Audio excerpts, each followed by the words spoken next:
Eight. All right, we have not just a new index, but we have a reveal here on the Business Breakfast. Multipolitan, which is a platform that helps people move themselves and their businesses and start things up all around the world, has just put together its Startup-Friendly Cities Index for 2026. Joining us to break the news of who is ranked where on the Business Breakfast, which is behaviour that we wholeheartedly encourage, we have the Multipolitan CEO, Nirbhay Handa. Nirbhay, it's lovely to see you. Good morning. Likewise, Brandy. Good to see you. And a fantastic name you have for the job and the index that you look after. Thank you. That's very kind. So tell me, what makes a city startup-friendly? So essentially, startups are really important for cities because they indicate the city is looking into the future. City is open to new possibilities. Our Startup-Friendly Cities Index has a two-stage framework. So initially, we looked at the venture activity at a country level, and then we dissected at a city level, right? At a city level, we looked at metrics such as startup activity per city, how many unicorns a city has. We looked at young talent, how many top 100 universities are in your city. We looked at student retention rates. We looked at business agility. What that means is how soon can you incorporate your business? What are the fiscal policies in your particular city? Then we also looked at digital infrastructure. And looking at all of these metrics, we came up with the Startup-Friendly Cities Index. So, without further ado, in reverse order, let's go from 10th to 1st, very quickly, because we've got about 6 minutes. What does your list look like? That's a great question. So, Brandy, we feel the world is now splitting into two types of winner cities. You've got the legacy titans, so we've got San Francisco, we've got New York City, we've got LA in the top 10.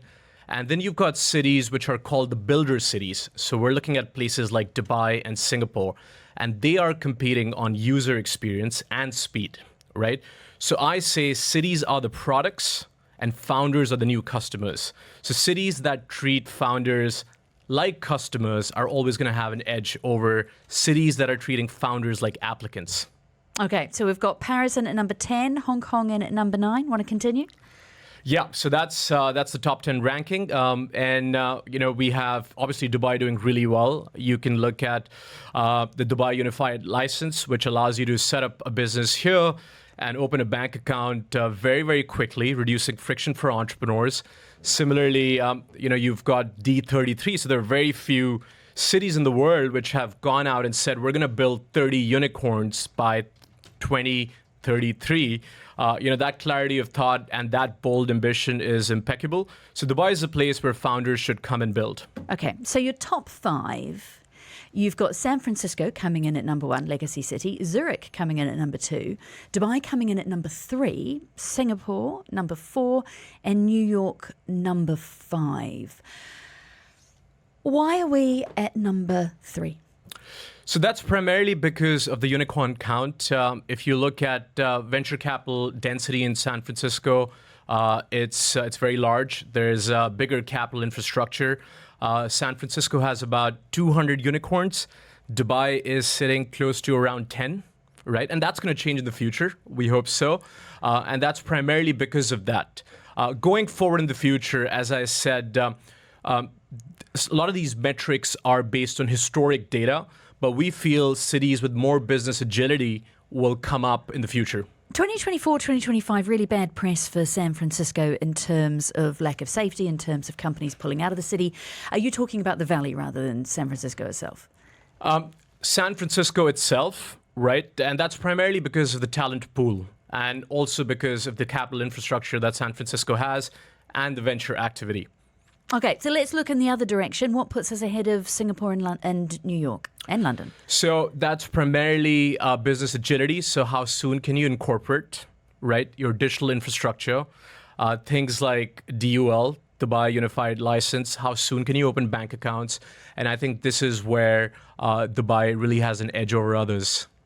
What can make us move up that we can control? Arguably, we can't necessarily control the unicorns. We can't necessarily control what investment companies get and valuations into them. What is within our locus of control that could could move us up to number one? So if founders follow the city, eventually there are going to be more builders in Dubai. So unicorn counts will follow going forward in the future, right? One of the unique things about Dubai is that it offers founder mobility. So if you're a founder, it's very easy for you to move here through Golden Visa and also by setting up a company here. And the second piece is Dubai is open to foreign talent. So you can renew visa for your foreign hires fairly quick. And these are things which truly give Dubai an edge over other cities. If you're getting lost in a lot of friction as a founder, you're really building a patience app. And patience is not venture-backed, Brandy, as you know. One of the things that you look at is higher education quality and depth of talent. How do we do in that? So I think a lot of international universities are coming to Dubai, and that is a great sign. And that's going to allow young talent to be here, right? And if the startup ecosystem thrives and there are more startups, there's going to be more employment here, which is going to increase the student retention rates. So once students graduate, they can stay here in Dubai going forward. Where's Abu Dhabi on your list? It's not in the top 10. So essentially, the way we designed this index, we have only one city per country, and US is the only exception to that. And the reason for that is the venture ecosystem in the US is expansive. What's the direction of travel on that list in general between your legacy, your traditional cities, and between your builders? Do you expect all of the builders, and you've got Seoul in there as well, haven't you, to move up and edge out? Most definitely. We definitely see the builder cities coming up, particularly because founders are not just focused on capital infrastructure, they're also focused on operational access going forward. So what do you expect this list to look like in a year's time? I've been looking this morning at some predictions coming out from Deutsche Bank. They've been speaking to economists and analysts. There's a rare consensus that the biggest risk that the business world, as it were, faces now is AI being a bubble. A lack of interest going forward from firms to invest, those valuations not being what they say on the tin. What could that mean for the way these cities line up and what we see in startup and unicorn territory in general? I think that's a great question, Brandy. I believe Dubai, UAE in general, is creating an edge for itself when it comes to fintech and innovation, right? We've also seen almost 700 companies register in DMCC under their crypto center. So digital assets and fintech, particularly DIFC, is also giving innovation licenses at a subsidized rate. So I feel there's a lot of startup activity in industries which are bound to grow, which is digital assets, which is fintech, which is innovation. In terms of AI, we feel there's more action in the US.